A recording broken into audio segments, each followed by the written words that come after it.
Good afternoon, everyone. We're going to get started. Good afternoon, everyone. Welcome to the second half of the Sparrow Symposium. My name is Ty Parks, and I'm happy and excited to be introducing the panel today, Laboratories of Democracy, When Unions Teach Us About Change. During the 1963 March on Washington for Jobs and Freedom, labor and civil rights leader A. Philip Randolph reflected on the close relationship between workplace democracy and political democracy. The spirit and techniques that built the labor movement, founded churches, and now guide the civil rights revolution must be a massive crusade, is what he said. Despite decades of legal and political assault, recent years have seen the success of organizing drives at corporate powerhouses such as Starbucks, Apple, and Amazon. This panel will explore the methods and motivations behind these historic union organizing drives, elections, and contracts, as well as share lessons from those who organize workers on building solidarity and harnessing people power to bring about political change. Our panelists today include Jennifer Abruzzo, General Counsel of the National Labor Relations Board. I would like to note her participation, Her participation today and comments are not endorsed by the NLRB. Helen Gim, former member of the City Council of Philadelphia and now mayoral candidate. Seth Goldstein, partner at Julien, Mirer, and Singla, and counsel for Amazon Labor Union. And our final panelist, Christian Smalls, is on his way. He's the founder and president of Amazon Labor Union. And I'm going to pass it along to our moderator, Julien. Hi, everybody. My name is Julien Lutz, and I'm a second-year law student at Penn Law. And I'm also a Peggy Browning Fellow at the Sheet Metal Workers Local 19.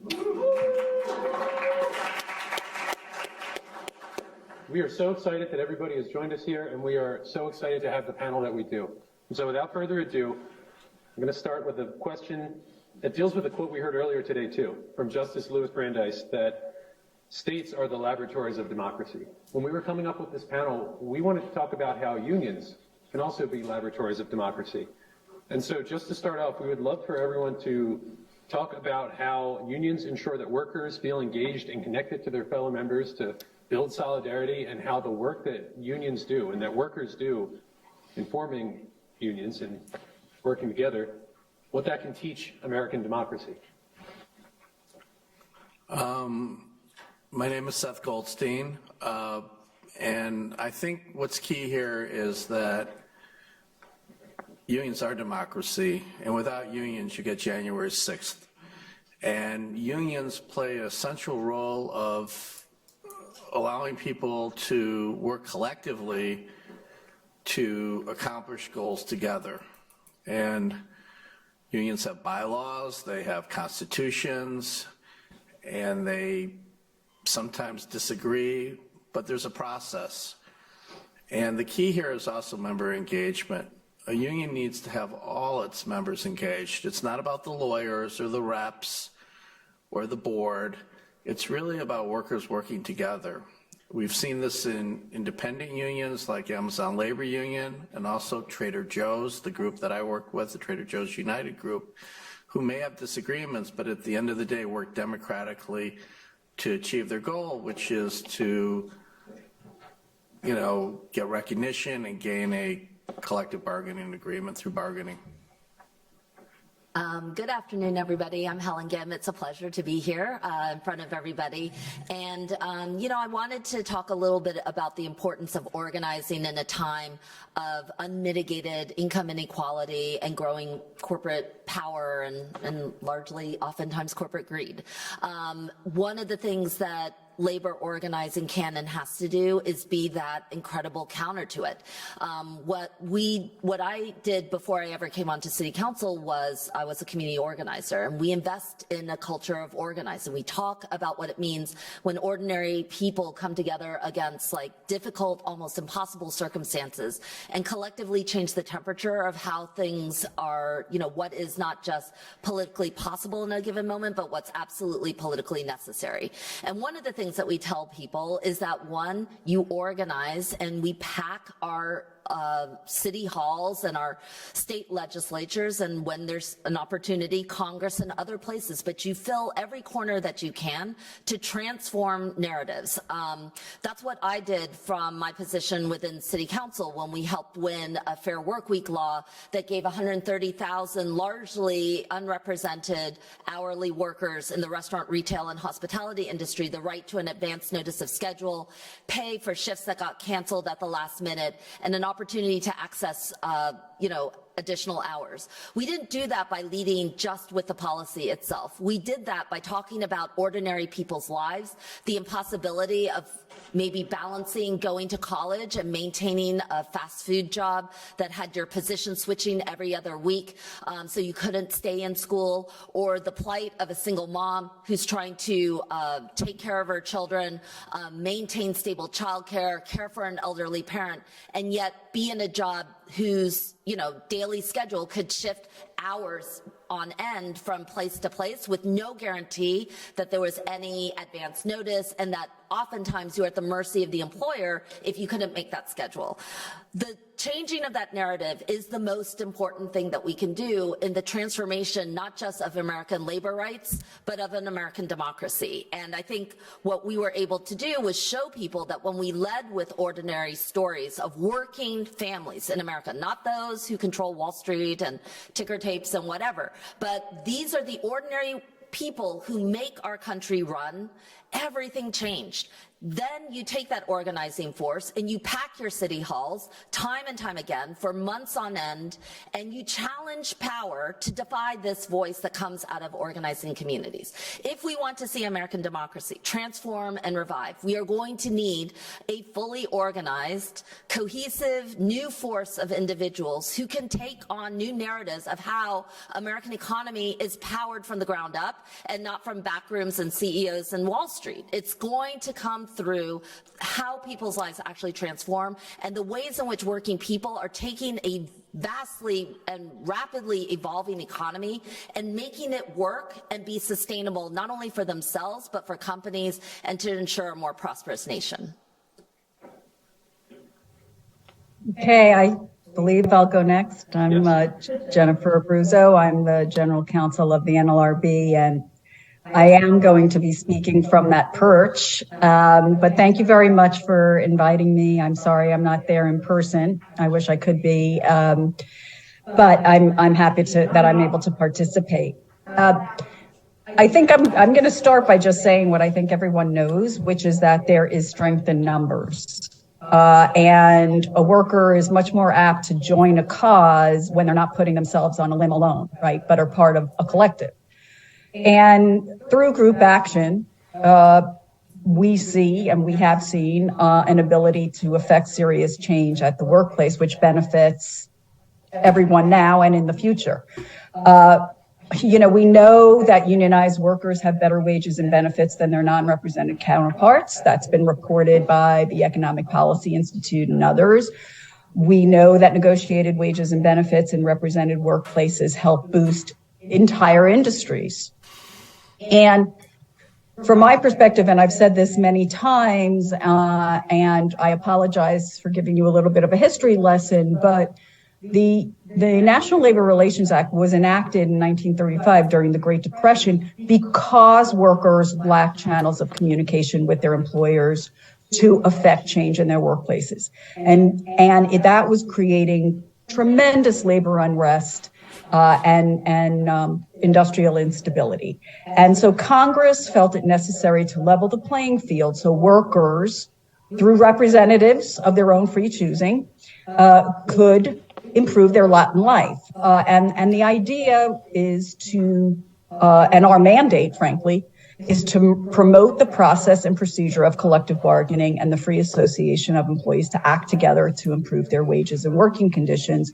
And in fact, one of the goals at the time was that these workers with higher negotiated wages would become better and more active consumers and contribute to the economy that was failing at the time. And the same holds true today.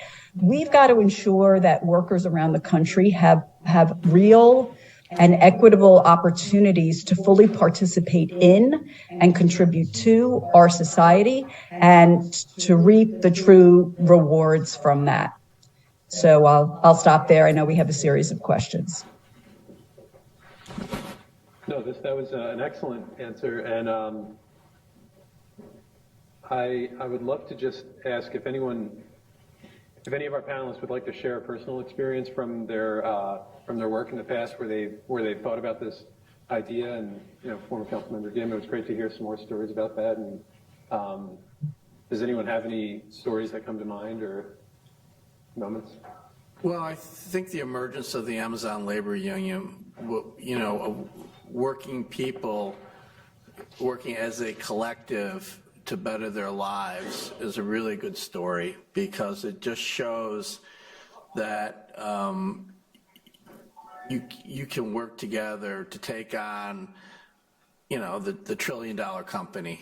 And the values that those workers showed and the bravery that they showed is a testament to the best of American democracy.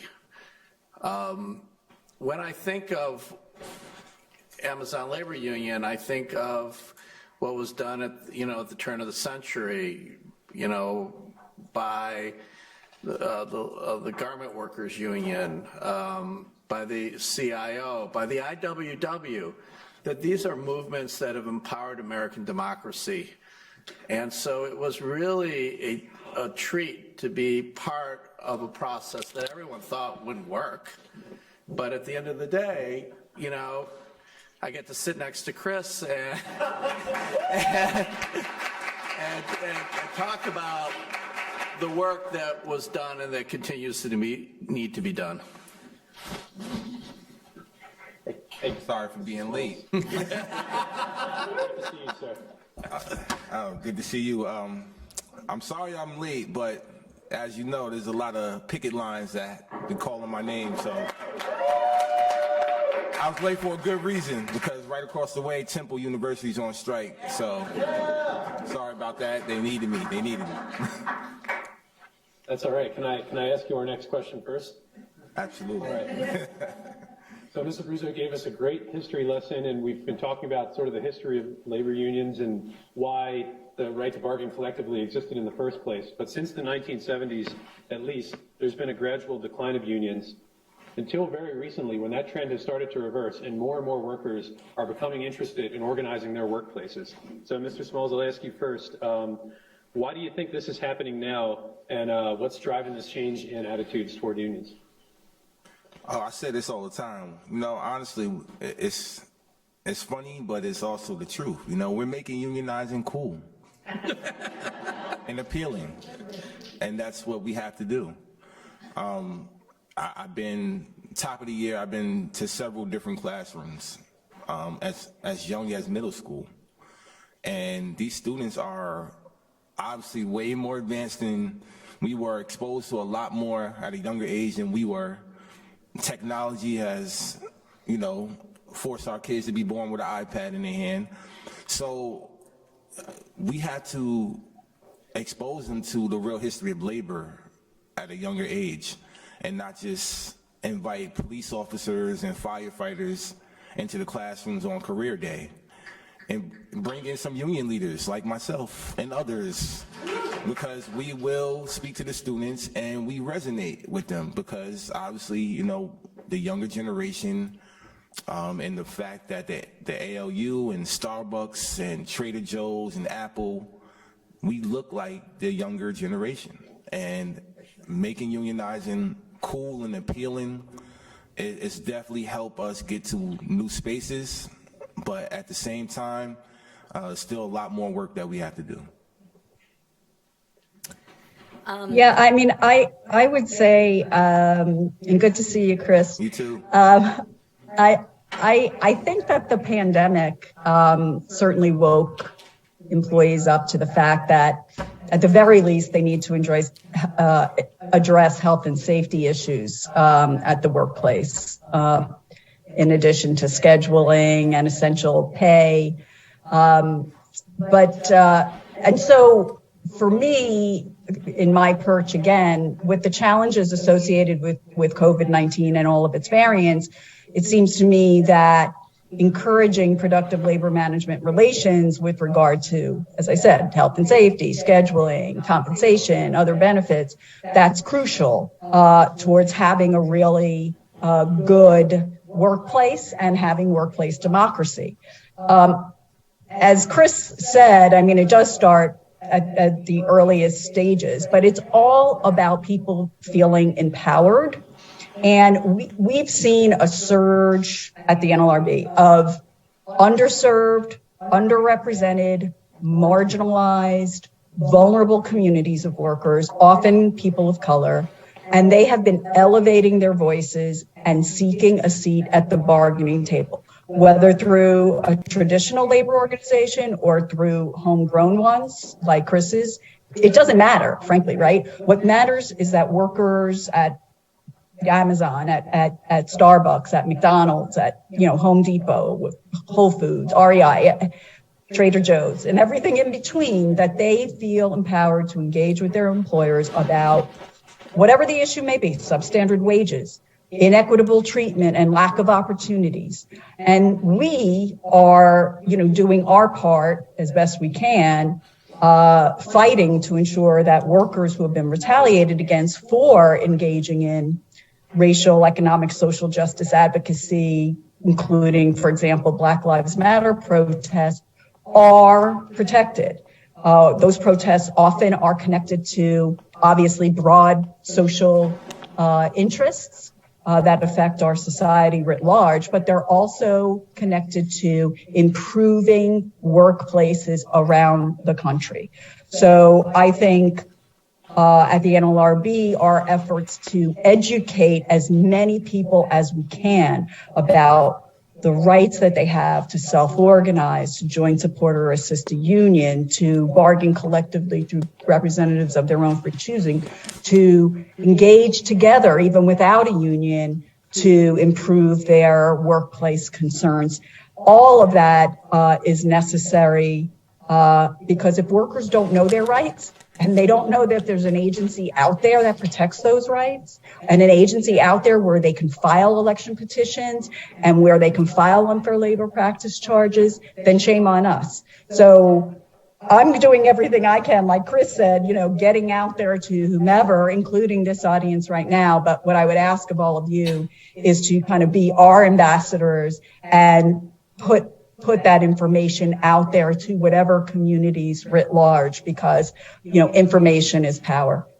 Yeah, and to add to that, first I wanted to just say how amazing it is to have Jennifer Abruzzo be the corporate counsel for the NLRB. I mean, that's a transformative change in how the NLRB can be a great partner in helping level the playing field. Hey, Chris, good to see you, and thanks for all your work as well. We actually met in Phoenix. Where are we now? It's local progress back in the summer, but yeah, everywhere. So, and like continuing on with the fact that not only is organizing and unionizing not just cool, but it's actually reaching a lot of people. I think that is one of the things. When we went out and talked to people about what it meant to have an advanced schedule, a fair and decent advanced schedule for fast food workers, you are reaching thousands and tens of thousands of people right now. When we went out and talked to domestic workers about what it meant to have a domestic worker bill of rights, you're reaching women and others who are in the business of doing the work that allows every other work to be possible, which is taking care of your children and families. And when you're talking about people who are now in like the largest companies in the world who have traditionally not seen access to, a vibrant labor rights movement, I think what you are seeing right now is a hunger for the kind of reach for voice, that organizing, whether you're in a union or not, is not just about, back rooms and negotiations and contracting and but it's actually about being able to speak truth to power, about workers who are going onto social media, who are organizing, and filling not only their, lunch breaks and workrooms, but they're filling the streets right now. They're filling other places that have traditionally been abandoned by politics and our economy.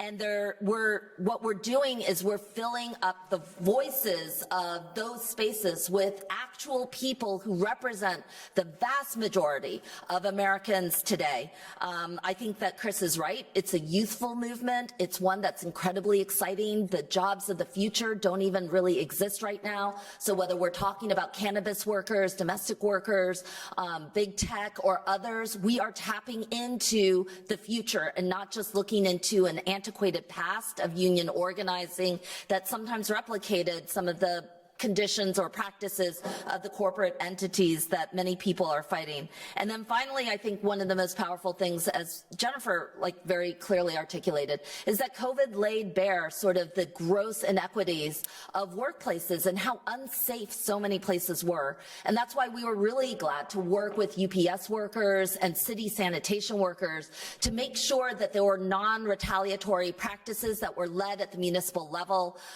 to hold large companies accountable for safe workplace conditions. I hope what you'll see from our end is that this work doesn't just have to be at the federal level, that all across the country, there are municipal leaders who are activating and working on the ground with organizing and unions and a new kind of hunger and wave through people right now to see a more powerful counter to corporate greed and exploitation that has kept so many people down in this city in particular. But this is not just about federal laws or state laws. This is also about what we can do, the power of local movements, local organizing, and municipal politics. So I would like to say that I think there's also a hunger for public service and a hunger for volunteerism. And right now I have 82 law students or more that are working with me voluntarily to bring change, to challenge unlawful practices by employers, and to help General Counsel Abruzzo to try to strengthen the act, which we think is really, really important. And I think that this is being fueled by a desire to make real change in America. And to really, what we really need here is a revolution. We need a revolution that will make life better for everybody and not just for the corporate elite. That being said, the movement has really widened. When I started in 2018, I worked with a bunch of tech workers at Kickstarter, and that was a huge campaign to get the first wall-to-wall unit of workers. And then the next step was, of course, at Amazon, where Amazon workers are tech workers too. They really are like the Jode family in 2023 from Steinbeck. And that's important as well. But even more so, undergrads are beginning to organize at campuses. And that is another huge thing, because undergrads want to have a voice about student debt because they don't feel that the political process is working for them. So our new labor movement is increasing, and I believe that working with traditional labor unions and other grassroots groups that we can make genuine change in this country. So that actually leads directly to our next question, because so far I've been hearing again and again in these answers about workplaces that didn't used to be unionized, people who are learning about what a union is and what the heritage of labor is. And because that's such an important situation, I'm hoping to present you all with a scenario, right? So suppose that there's a worker somewhere in Philadelphia, a blue-collar worker, a white-collar worker, or even a student worker who is working in a workplace that has never had a union before. They may not have been members before. They're curious about it, they want to learn more, and they want to do it the right way. They're starting from the ground up. So what advice would you give them? And former Councilmember Gim, maybe you could talk about the situation in Philadelphia and what you think some of the major issues are, and we can go from there. There's a lot of issues, definitely. I would say that, Philly is a union town. It has, a long, deep history on labor organizing and unions. And what I think is really exciting is that there are so many people who've been deeply committed to expanding that, not like shrinking it. I think there's no question that advice to new labor union organizers or people who are hungry for that is that there is no limit to what can be done. Chris is proof of that. I think individuals here in this audience, Dermot and others, have helped lead transformative laws all across the country that have changed lives for millions of people. And, I think that the interest right now is that, it's the voices of people who've not traditionally been heard from that is actually tapping into people's desire to see things change. It's really, really different to hear about unsafe working conditions or responsible healthcare practices or a job and benefits bank for domestic workers when you're talking about individuals who really who have been part of all of our lives. You're all here probably because you had more interaction with a graduate student and a TA than almost your professor might have done to help you get into this university law school. And so, like Tug Says Fight at Temple University is speaking so deeply to all of us because all of us know a graduate student who went out of their way and doesn't deserve right now to have their tuition canceled and their health care canceled, and Temple University should be held accountable to that. And you don't need to be in a union to understand that. I think that's the most powerful thing of all. And then, I think the other thing that is really important for people who are in the new labor movement to know is that union contracts aren't just about bargaining over wages and benefits. They're actually an incredible pathway to transforming and balancing corporate power. Like, the museum workers now have a pay equity committee so that we can talk about ensuring that there's equity for gender, race, and status, so that it's not just frozen about one particular thing. Domestic workers are going to talk about anti-retaliation practices so that people don't have to be afraid if they're an immigrant or somebody that their employers could weaponize their status against them.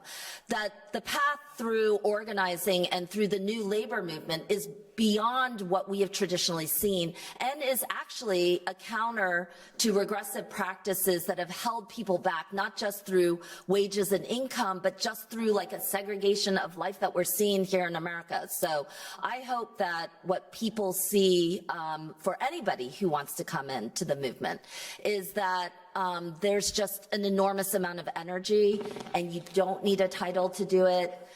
You can do it through social media, and you can have the power of reach that can really transform the ways people see their own economic future as well as their reality. I guess it's my turn. Yes, well, starting the grassroots worker-led union, let me tell y'all, if I would have known it would have been this hard, I still would have did it.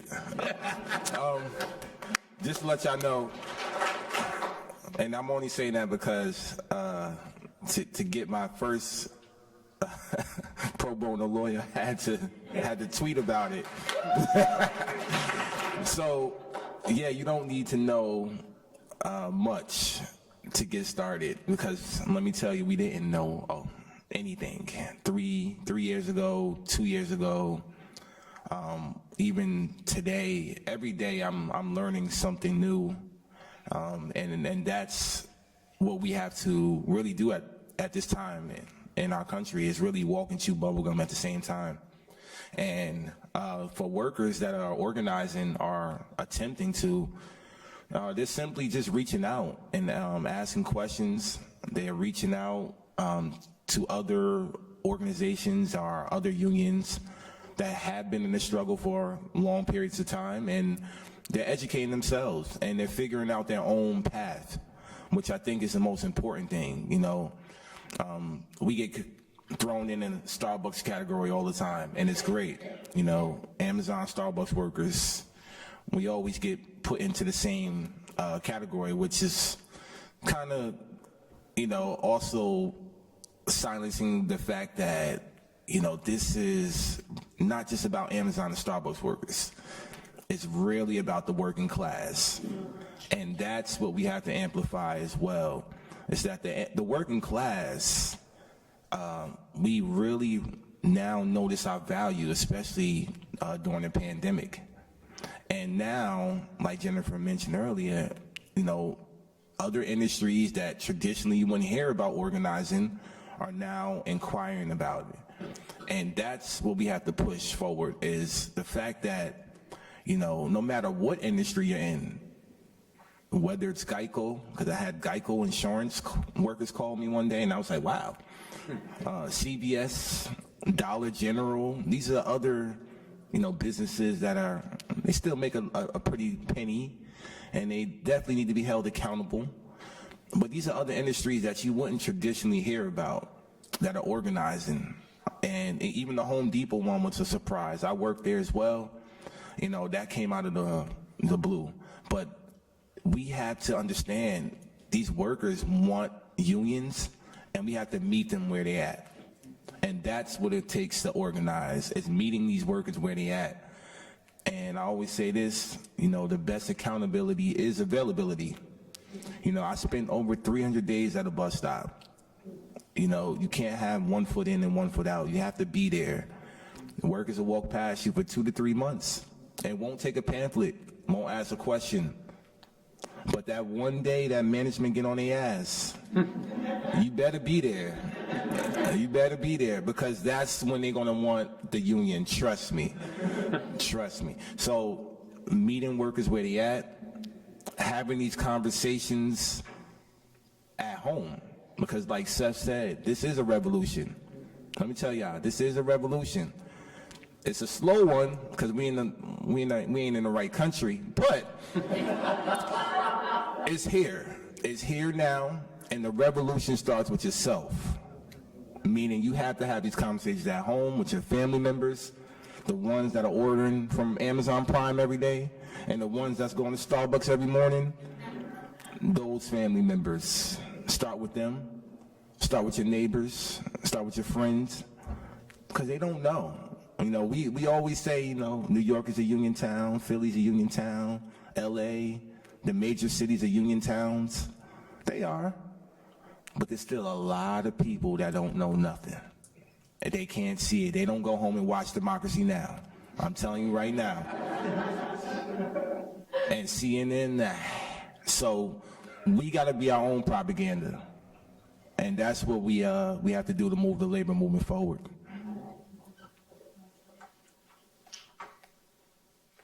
And I think we have to support each other. And I think we have to stop with this idea that, because I'm CWA, I don't talk to the Teamsters or whatever. Traditional labor unions are good. New labor groups are good. We're all one. There's no difference. We may wear different color shirts, but at the end of the day, we're all facing the same problems institutionally with, with union busting lawyers and consultants who will do everything they can to destroy our new labor movement, and we can't allow that. And so what I call on everyone here is to give volunteerism, to help unions, to help support. We have all these young lawyers here and older lawyers as well.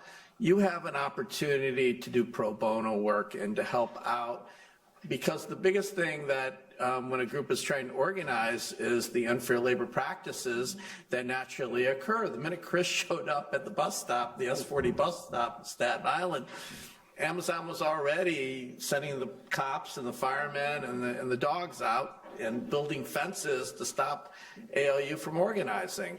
So independent groups can't afford to do it themselves. So they need movement lawyers to work with them to make sure that when there is an unfair labor practice violation, that we know what it is. We can advocate at the board to be able to allow Jennifer to work on our behalf to strengthen their rights under Section 7 of the Act. So I'll just real quickly say in addition to what Chris said in particular, I completely agree. I think that, again, as I said, information is power. I think people need to educate themselves. You're talking about, let's say, a blue collar worker in Philly. What should they do?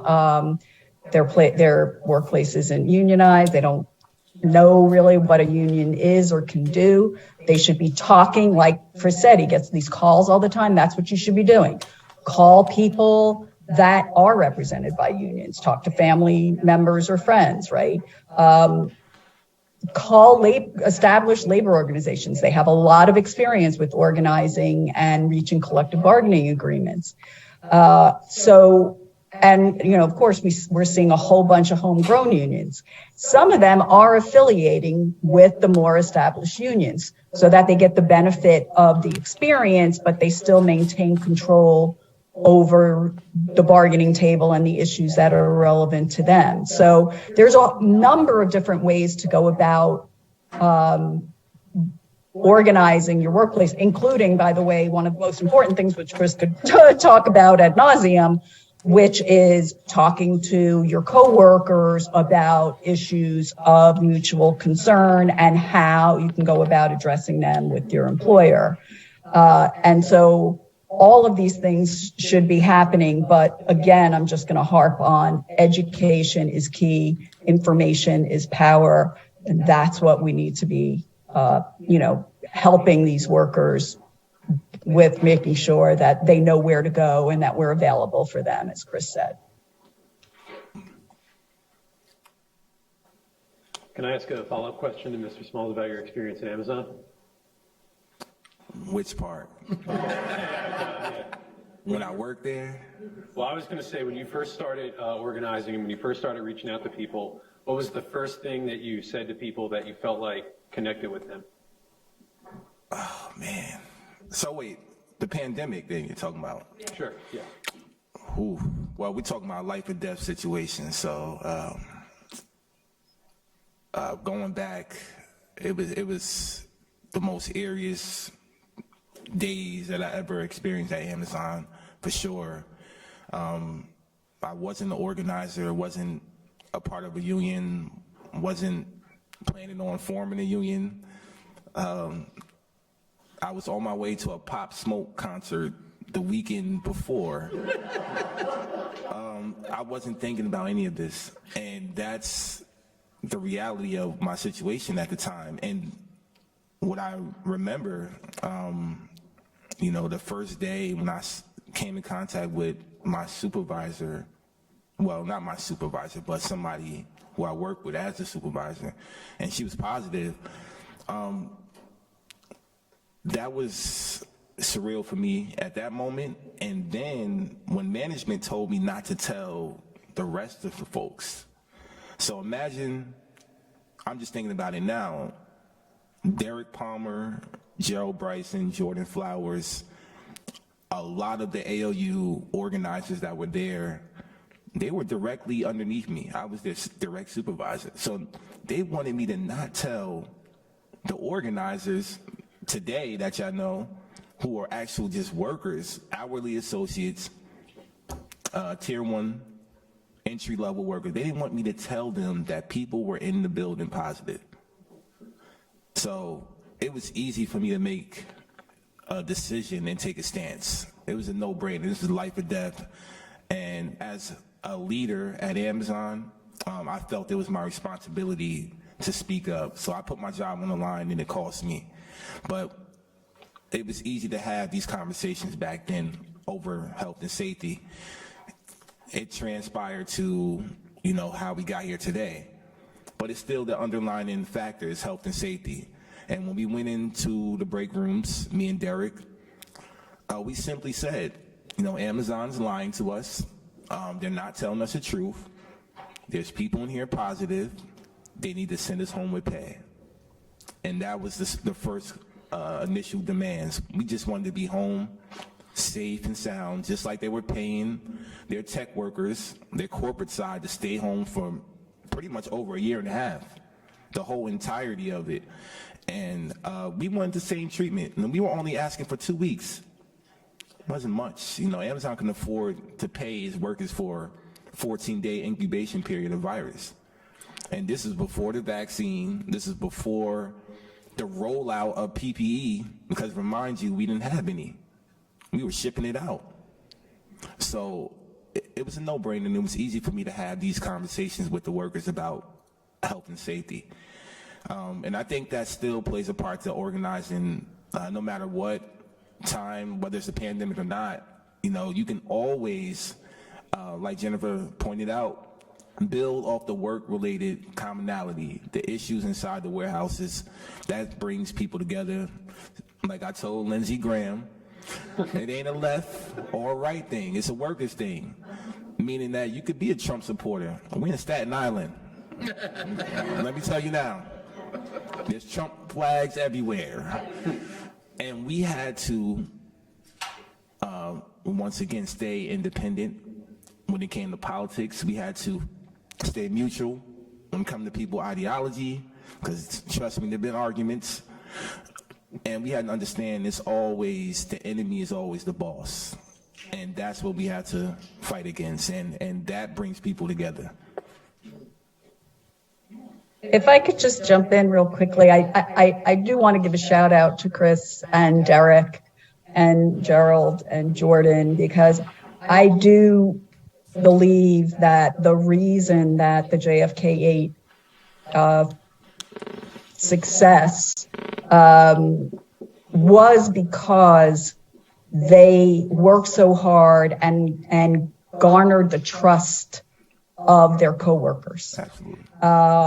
People listened to them. They were, as he just said, addressing the issues of greatest concern, but people had worked with them and they had a trusting relationship. And oftentimes when you get labor organizations coming into a workplace, they don't have not built those trusting relationships, haven't developed those because they haven't, worked with those coworkers. So I think at least part of the success was because they were trusted. And I just one thing, Chris was on the Trevor Noah show, and he knows this. I've said this in his presence, but and he's giving this interview because it's this whole David and Goliath story, and Trevor Noah asks him, what was one of the greatest obstacles you faced when organizing the JFK 8?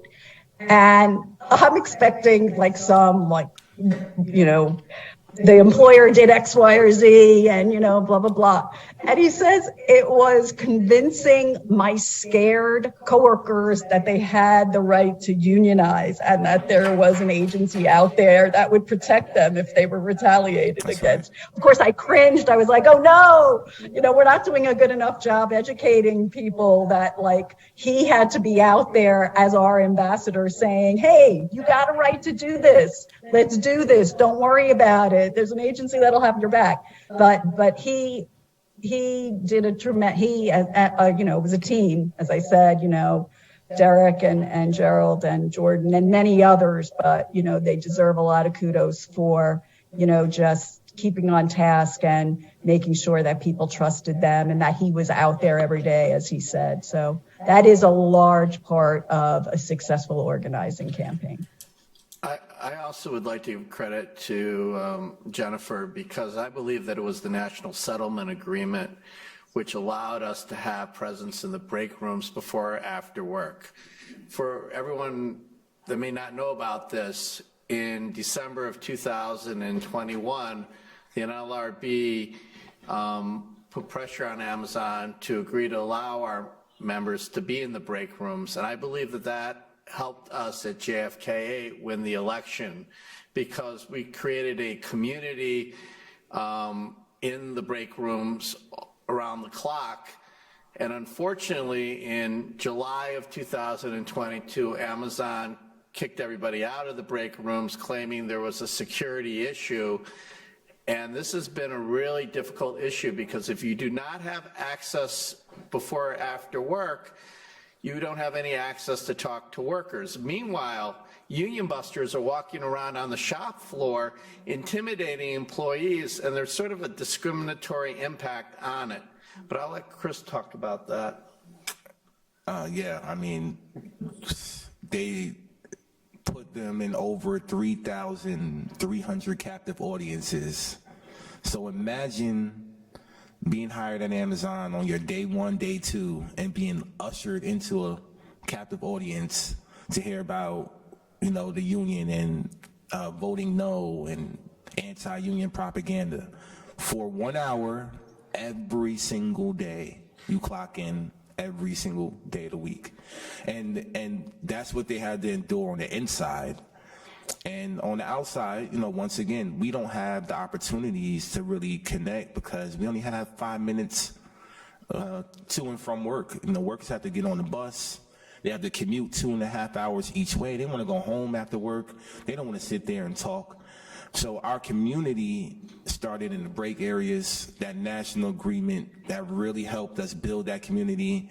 And once it expired, you know, Amazon has really been targeting the organizers, writing them up as soon as they see them in there.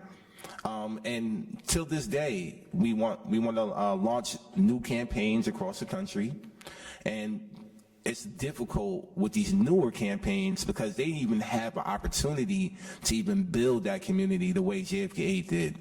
So we really want to push that national agreement again, try to get that once again rolled out, so that these newer campaigns and even JFK 8, as we get into our contract fight, you know, that is vital to talking to these workers inside and outside the building as well, you know. So that's, I'm glad Seth brought that up, you know, because that's really important, and it really was historical for the NLRB.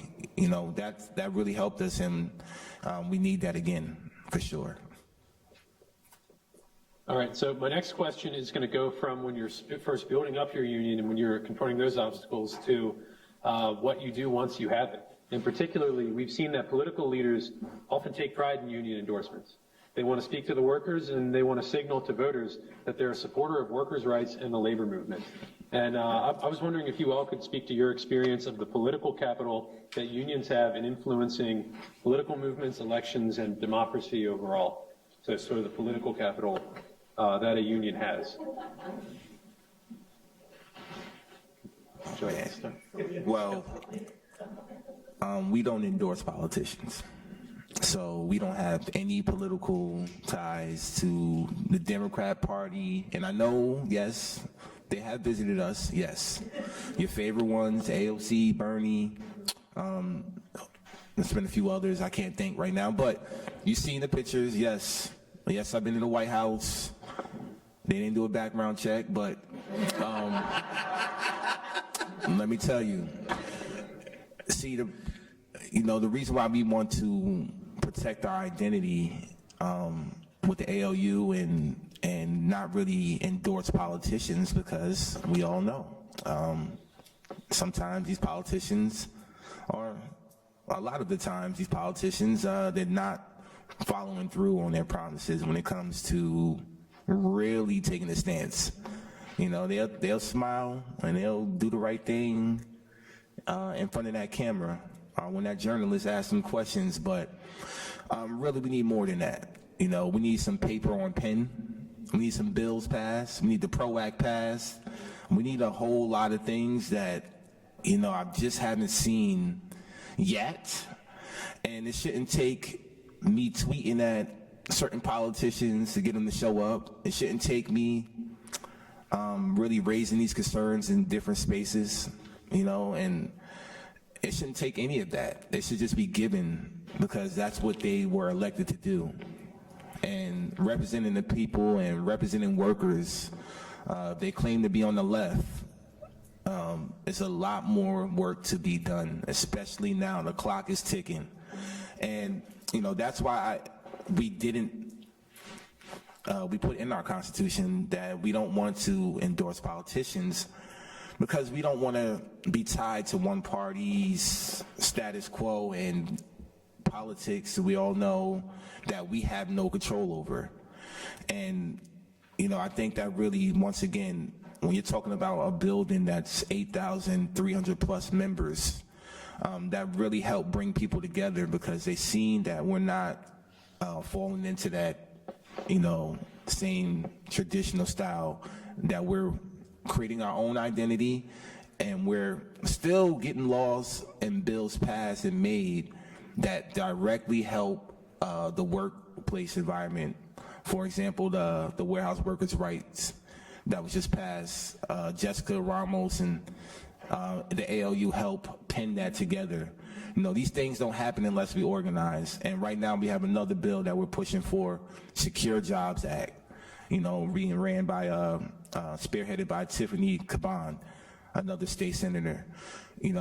I saw that, and I'll leave this last thing. I just saw that, if you looked at my social media today, I tweeted at Bernie Sanders. He sent 3 letters to Howard Schultz, and that's great. But I need 1 letter to go to Andy Jassy. So we have to amplify that, and I need the community to help me. I can't be the only one. The ALU can't be the only one. You see that these politicians have the power. Bernie's now in the Labor Committee. Bernie, if you hear me, my guy, send a letter to Andy Jassy to bring his ass in too to testify. He needs to be held accountable.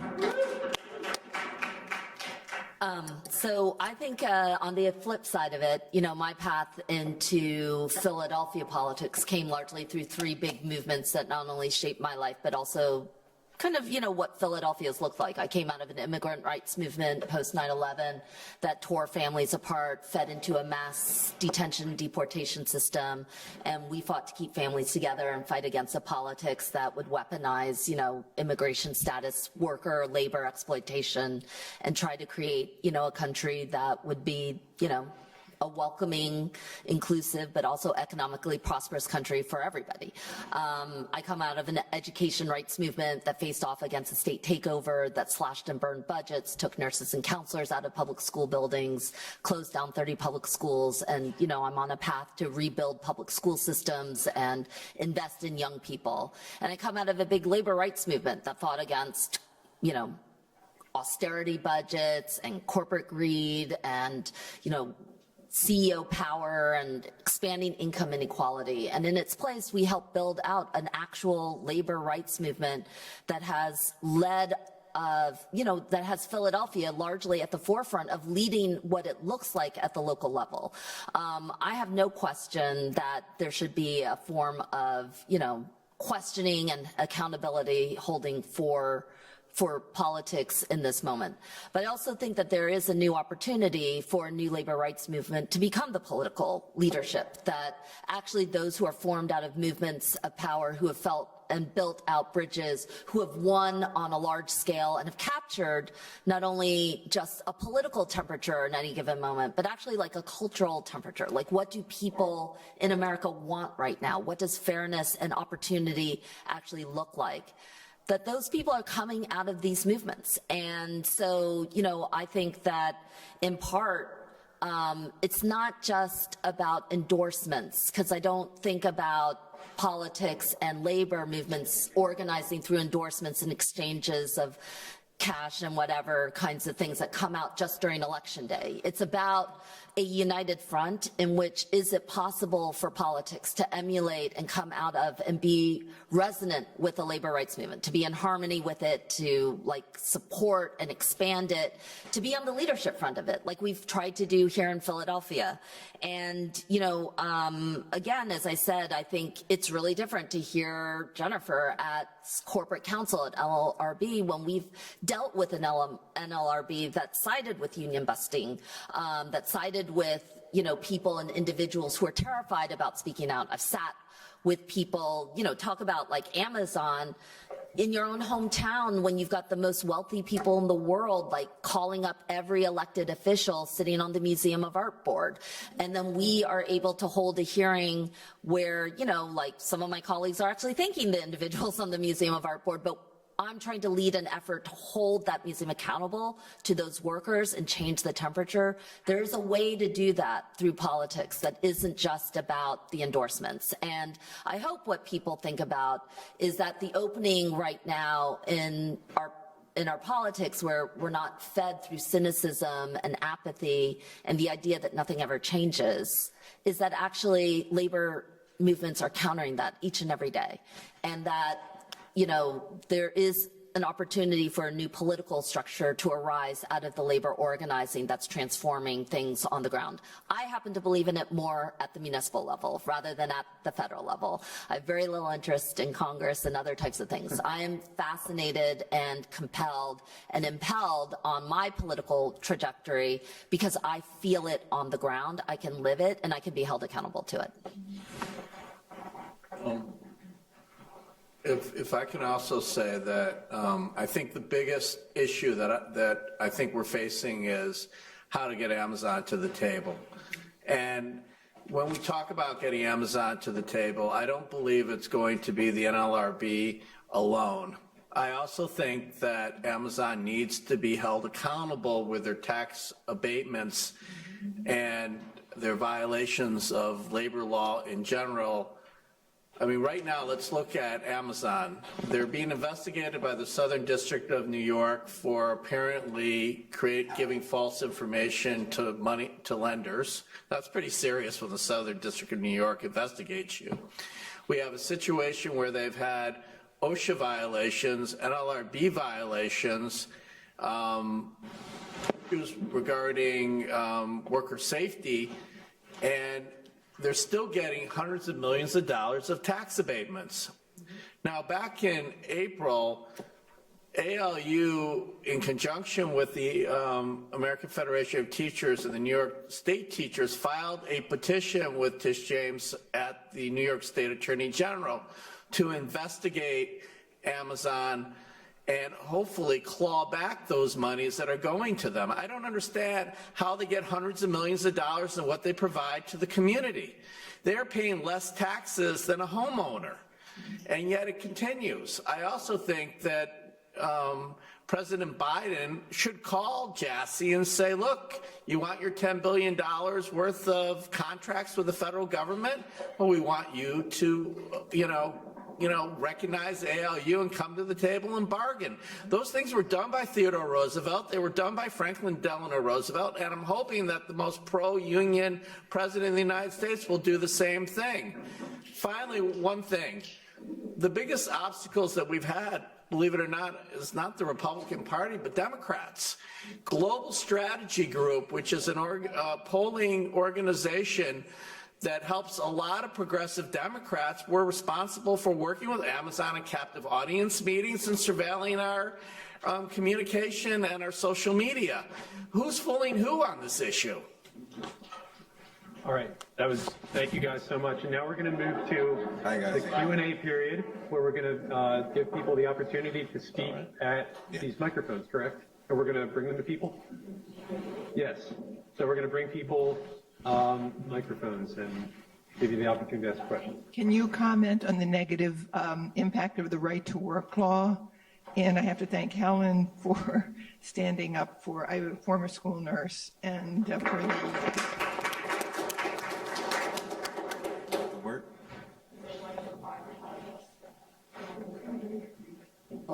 We're all against it. Yeah, I mean, it's sort of like working for less, right? I mean, if you have a right to work, basically says that people can opt out and they don't have to pay union dues or pay a representation fee. And oftentimes it's pushed by right-wing politicians in conjunction with tech companies and others to try to dilute bargaining power of unions. But we see a reversal in that. I think, for instance, it's talked about that Michigan may repeal right to work, which would be a great step. And, hopefully we could stop this in Pennsylvania as well. Is Pennsylvania right to work state? No. No. Yes, Hello. It is such a pleasure to have this panel here at Penn Law. So exciting to see so many brilliant luminary people here. My name is Paul. I use they, them pronouns, and I am a third-year law student here at Penn and a union organizer as well. And it's been so gratifying to hear you each speak about the significance of education and outreach about the rights that we do have as workers. But I think it's also not controversial to note that employers break the law all the time, and that the current labor law system we have in this country is incomplete at delivering on all of the promises on protecting the rights that we have and that are so important. So my question for the panel is, what advice would you give to organizers speaking with workers about the rights that exist and about this question of legality? How can we both acknowledge and advocate for repairing this broken system while also celebrating the rights that we do have? Thank you. It's a great question. I had a similar question to that one time. I think I asked Jennifer the same exact question. You gotta tell them the truth. You know, like I mentioned, this is a marathon, not a sprint. You know, everything, we're in a country because of companies like Amazon, 2-day shipping, 1-day shipping, same-day shipping, next hour shipping. Because of this society that we now live in, everybody wants results right away. Like, every day I get a journalist calling me like, what's going on with your negotiations? And I'm like, bro, chill. We just got certified 2 weeks ago. And when it comes to organizing, I learned one thing that I still got to stand on till this day that got me here. When we talk about speaking truth to power, you got to speak truth to your organizers and your workers as well. You got to let them know that you're putting your job on the line organizing, that you got to be beyond a model employee now, because the company's going to be on your ass as soon as they see a button or a shirt or a card sign. And you got to let them know that you may be fired, you may be retaliated against, and it's going to take forever in a day to get some type of remedies. And when you're truthful in that way, they can now make a conscious decision on how they want to move forward.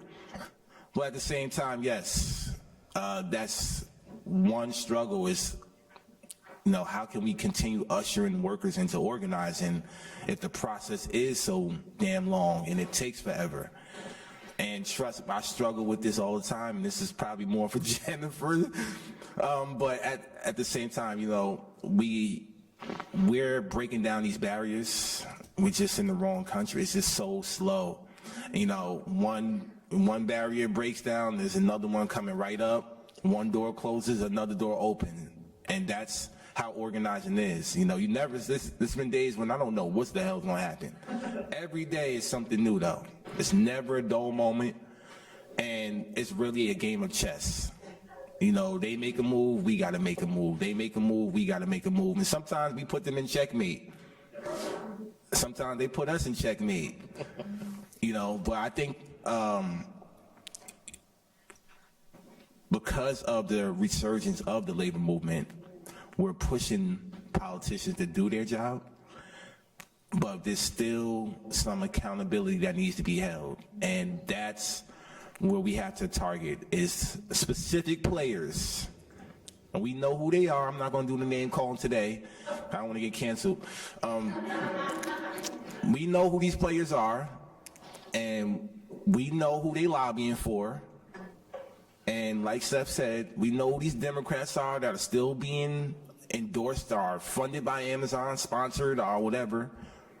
We know we got to get government contracts, corporation government contracts out of the Congress. And we also have to start talking about investors that are investing into these corporations. You know, so that's other angles that we can take to amplify the organizing on the ground. And just to add to that a little bit, I would just say, you know, like you're trying to, in the difficulties of the organizing especially, you know, if it's between the the specific set of workers and that employer. I mean, it's just a fraud if the world feels like it's small and that it's also shrinking. And one of the things that we've tried to do locally is to try to show what it looks like when the world has an opinion on what is said, so that it's not just between a group of graduate students and a local university, but actually all of us kind of step in and talk about what it looks like. I was glad to establish a permanent Department of Labor here in the city of Philadelphia. Its goal was to have a budget that actually went out and educated workers and employers about their rights and responsibilities. It was meant to reach people and allow for a two-way pathway so that people could both lodge complaints.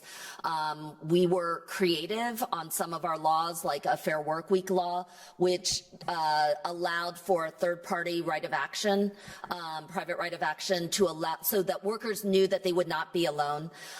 The one thing I would say to this group of individuals, because all of you are in the labor law world or could be in the labor law world, there is a lot of work to be done. We are regressive in American labor laws and practices. We're like 30, 40 years behind what could be done. And so there's a lot of things that could be allowed that would help alleviate some of the individual tensions and allow for there to be a clearer playing field, better outreach and communications, using city budgets to reach workers and help them know what their actual rights are. And then, like I said, you know, different types of things. Can you move in and make sure that, like, you know, when I pass a law, I make sure I don't exclude existing unions. My laws make sure that any new law that gets established allows a new union to renegotiate their contract and be able, for those workers to be able to have a chance to advance.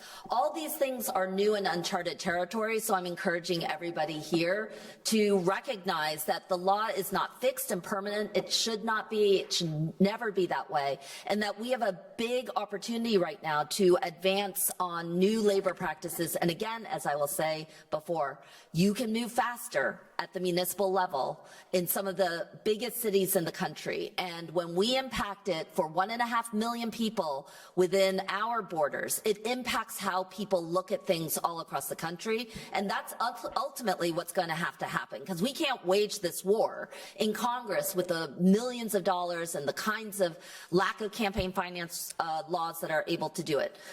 Democratic, large American cities that have the majority of workers who are invested and diverse and leading the country forward should be at the forefront of that new labor movement, a new political movement, and holding everybody accountable to that, and a new legal framework for how we look at labor law and practice. I would like just to say that the hardest thing that union organizers face is the time period it takes to go from actually filing a petition to getting to the bargaining table. And I think that it's purposely done by Amazon, Trader Joe's. What they do is they file objections, and it can be the dumbest objection in the world, and then we have to go to fact-finding over it and file briefs, and they can appeal it. So it goes on and on and on. And I think that this really is a technique used by the employer. What they do is they hire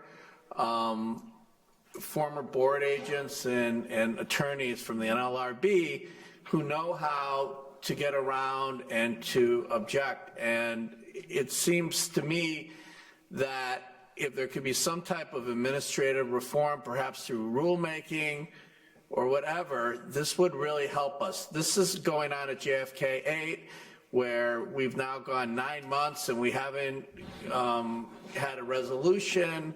And also at Trader Joe's, we just had an election at Louisville, and the employer is basically complaining that that I specifically went into the store and said solidarity to employees. Now, this is something I'll do 1,000,000 times. It's ridiculous, yet we may end up having a hearing about this.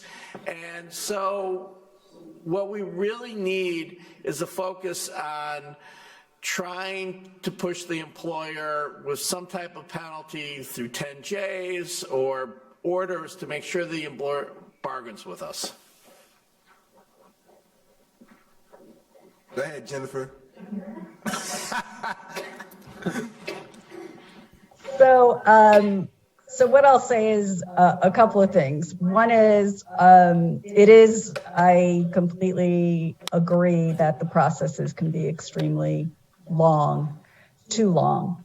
I will also say, in the vast majority of cases, not the cases where there's the corporation, nationwide corporations like an Amazon or a Starbucks or Aria, who could throw millions and millions and millions of dollars forward to either prevent a union from coming in or to create obstacles in terms of having to bargain a collective bargaining agreement.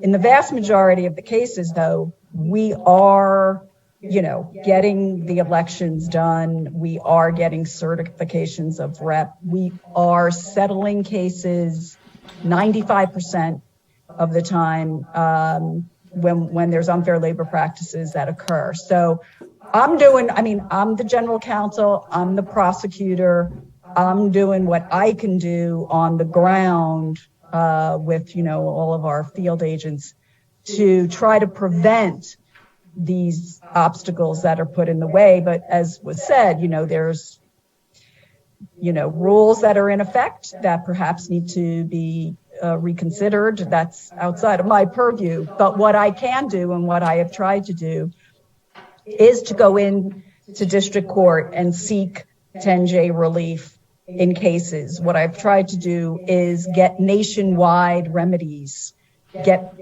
judges to agree that there should be nationwide injunctions.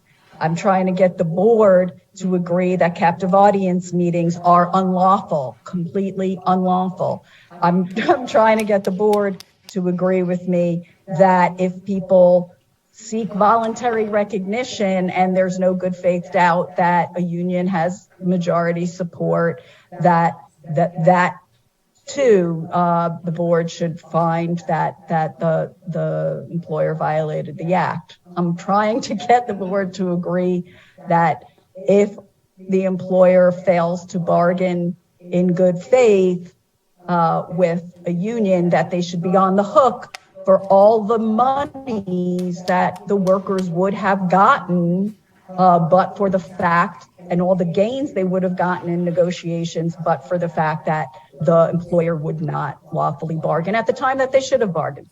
Of course, this is all wending its way through the board. The board hasn't reached any decisions on any of these. But I hear you. We did get a little bump up in our budget. We are going to do some limited hiring, predominantly in the field. Hopefully that will help with some of the delay. But yes, it is, I understand, very frustrating for those that are on the ground, just dealing with, the lack of the lack of getting to the final piece of it.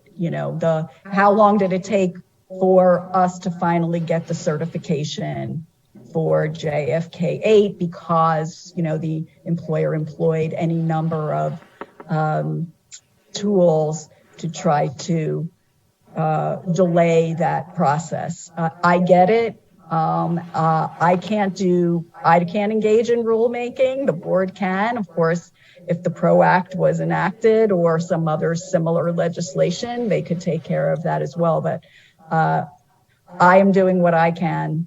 But I'm always happy to listen and see what we, and me in particular, and my shop, I oversee 48 field offices, what we could be doing better. So, keep it coming.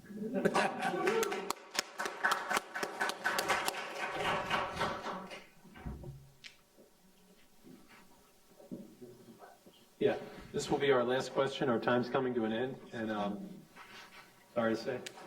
Hi, my name is Leah Sussman. I use she, her pronouns. I am a law student and also unionized my legal services organization before going to law school.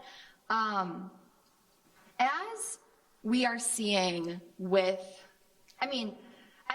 going off of all of these delays that we're talking about right here, especially with the Amazon labor union, that was just certified. Just a few weeks ago, at the beginning of January, we know that they've been organizing since April 2020, right, or March 2020, when Chris was retaliated against for being a worker organizer and advocating for his right to safe working conditions that should be, regulated under OSHA, right? So what I'm trying to understand is, what are you doing as general counsel to, because you've spoken about how, these huge conglomerate companies like Amazon, like Google, for example, like Apple, that are unionizing right now. What can the NLRB do, and does the NLRB have enough funding and capacity to overcome the endless funding that these these companies have to hire some of the biggest law firms, top 100 law firms in New York City, for example, to just keep fighting endlessly. And then in the meantime, we have workers who are literally experiencing human rights abuses, locked in their warehouse during a fire, and they're organizing and protesting to get out. And then what is the NLRB doing and then those workers get suspended for, and that is a Section 8 violation, because those workers are protesting to get out. And in the meantime, we have 2 years of workers fighting to get represented by an attorney. What can the NLRB do for people for union worker organizers who don't yet have an attorney, who aren't yet represented, and who are going up against these gigantic companies with endless dollars? And how is the NLRB putting people over profit? Okay, so to answer one of your questions, no, we don't have enough funding. That's an easy one. Number two, we are, me personally, are engaged in interagency partnerships with OSHA, with Wage and Hour, with OFCCP, with the EEOC, even with DHS, ICE, and USCIS to help get deferred action for a vulnerable population that's exploited. And so we have to wait, right? We have no independent investigatory authority, so we have to wait for a charge to be filed with us, or an election to be, a petition to be filed with us. But these other agencies that I just mentioned, not DHS, let's put the other worker protection agencies, they don't. And so we have agreements with them where we share information with them, where we are co-investigating and co-enforcing. So hopefully the goal is that will deter violations, because there'll be more agencies going after employers for violations of various statutes. So that's something that we're doing. And as I said, on the DHS side, for immigrant populations that are exploited, and often exploited twice, because they're exploited through substandard wages and working conditions. And then when they try to do something about it, they're exploited again by being threatened with deportation. And so we have been successful in getting DHS to use its prosecutorial discretion to stop that, and to get for people that are assisting us with our investigations, or with enforcement or compliance, getting deferred action for those folks so that they're not deported, getting EAD, employment authorization documents for those workers, and sometimes their families, getting U visas for victims of qualifying crimes. So we are, and I will say on your final point, we are working with worker advocacy groups and community groups also. So it is and not only I say we, it's the NLRB, but it's also these other worker protection agencies, we all have, taken a position that we have to communicate with one another, that we can't be siloed, that we have to take a whole of government approach, because that's the only way that we're going to be able to deter violations from happening and to really, in real time or as close to real time as possible, remedy the violations as fully as we can. So those are a few of the things that we're doing. Can I just mention one quick thing? One of the suggestions that we've been thinking about is hopefully you can also work with corp councils in cities and also state attorney generals, because we think that would put additional pressure, and they also have the capacity to deal with these companies. All right, and with that, we are unfortunately totally out of time, but thank you so much to this amazing panel.